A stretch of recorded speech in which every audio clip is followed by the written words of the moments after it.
आम्हाला जर कुठेतरी सन्मानानं समोर आणायचं असेल, उपेक्षितेला कुठं न्याय द्यायचा असेल, सरकारच्या मनामध्ये काही येत असेल, त्याने आम्हाला त्या ठिकाणी पैशाचं जरा प्रोव्हिजन जास्तीचं ठेवावं. पण एवढं सांगतो, महापौर हे मशालीचा होणार. मोठ्या प्रमाणात नुकसान झालं. राजकारणातला बाप माणूस हरवलाय. कारण प्रशासनावर, शासनावर, सगळ्या लोकांवर काम करण्याचा धमाका ही जी त्याची ताकद होती, ती आता पुन्हा निर्माण होणे असा माणूस कदापि शक्य नाही.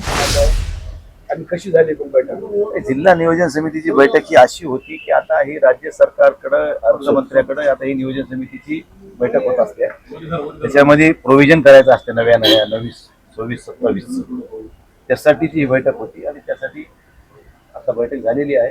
निश्चित जास्तीत जास्त पैसे आपल्या कसे म्हणजे येतील त्या अनुषंगाने आजच्या बैठकीचं आयोजन होतं. आणि त्यामध्ये बैठकीत सगळ्या वर्षावर सविस्तर चर्चा करून ज्या ज्या विभागामध्ये ज्या ज्या अडचणी आहेत, जसं आता जेलला काही CCTV कॅमेरे बंद आहेत, परभणी शहरामध्ये पोलीस डिपार्टमेंटकडे काही कॅमेऱ्याची गरज आहे, काही आपल्याकडे आता रस्त्यावर आपल्याकडे खूप ट्रॅफिक जाम होत होते आहे. त्यामुळे जसं दर्गा रोडचा विषय असेल, रायगड कॉर्नरचा विषय असेल, खानापूर फाट्यावरचा असेल, शिवाजी कॉलेजपाशी असेल, जे क्रॉसिंगचे रोड आहे तिथं सिग्नलची गरज आहे, त्या सिग्नलसाठी काही प्रोव्हिजन असेल, काही अंगणवाडीच्या शाळा असतील, काही शाळा खोल्या असतील त्याच्या प्रोव्हिजन असेल, प्रत्येक अनेक विभाग MSCBच्या बाबतीत असेल, सगळ्या विभागाला जी काय 65 गावची पाणी पुरवठा पालमची योजना आहे, या सगळ्या विषयावरून सविस्तर चर्चा झाली. आणि त्याचं प्रोव्हिजन करण्यासाठी आज उद्या DC द्वारे CM अर्थमंत्री बैठक घेणार आहे. त्यावेळेस आपल्या जिल्ह्याला जास्तीत जास्त वाढीव निधी कसा मिळेल आणि या बाकीच्या ज्या काय आपल्या उपेक्षित आपला जिल्हा आहे त्या जिल्ह्याला थोडा न्याय देणं ही सरकारनं प्राथमिकता बघावी आमच्या जिल्ह्याची. कारण आम्ही खालून पहिले आहेत.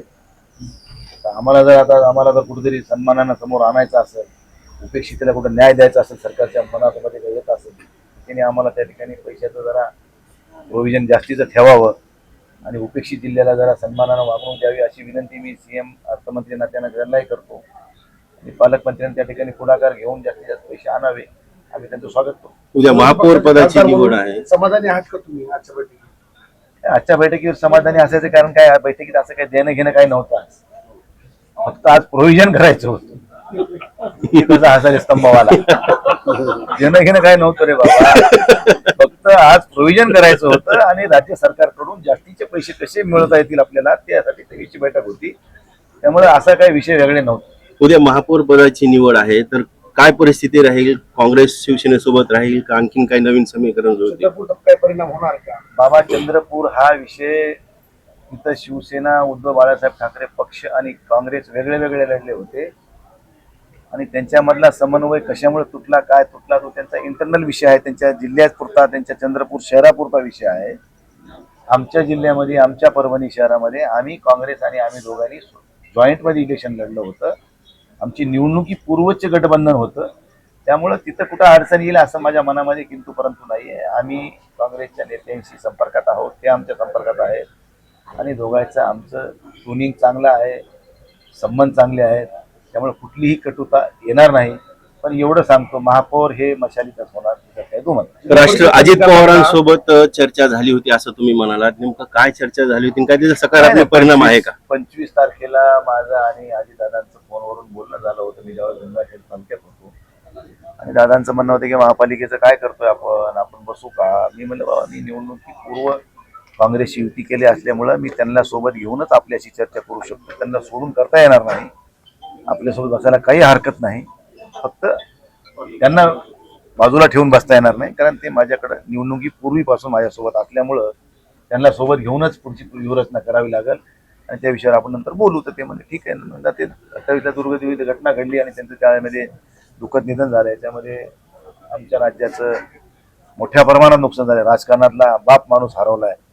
कारण प्रशासनावर, शासनावर, सगळ्या लोकांवर काम करण्याचा धमाका ही जी त्याची ताकद होती, ती आता पुन्हा निर्माण होणे असा माणूस कदापि शक्य नाही.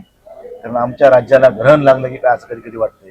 कैलासवासी प्रमोद महाजन असतील, कैलासवासी विलासराव देशमुख असतील, कैलासवासी RR पाटील असतील, कैलासवासी गुरुनाथराव मुंडे असतील आणि कैलासवासी अजितदादा पवार, 5 उमदीचे माणसं ज्यांची समाजामध्ये एक स्वतःची एक छबी होती, एक त्यांच्यामध्ये काही करून दाखवण्याची धमक होती.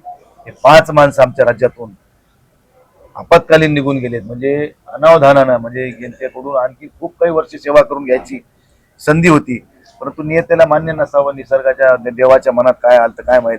असं म्हणतात की आले देवाच्या मनात येते कोणाचे चालेना, आणि जो आवडे देवाला तो आवडे सर्वांना, आवडे तो आवडे देवाला, अशा उक्तीप्रमाणे त्यांचं निधन झालंय. पण तो क्लेशदायक आहे आणि हे नुकसान कधीही भरून न निघणारं एवढं मोठं नुकसान या राज्याचं झालंय. हे मग आपण आता सोबत कधी घेणार मान्य का राष्ट्रवादी, काय म्हणजे काय? ते आता त्या वेळेची परिस्थिती काय काय निर्माण होईल ते आता सगळ्याच गोष्टी सांगायच्या असतात का. बरं.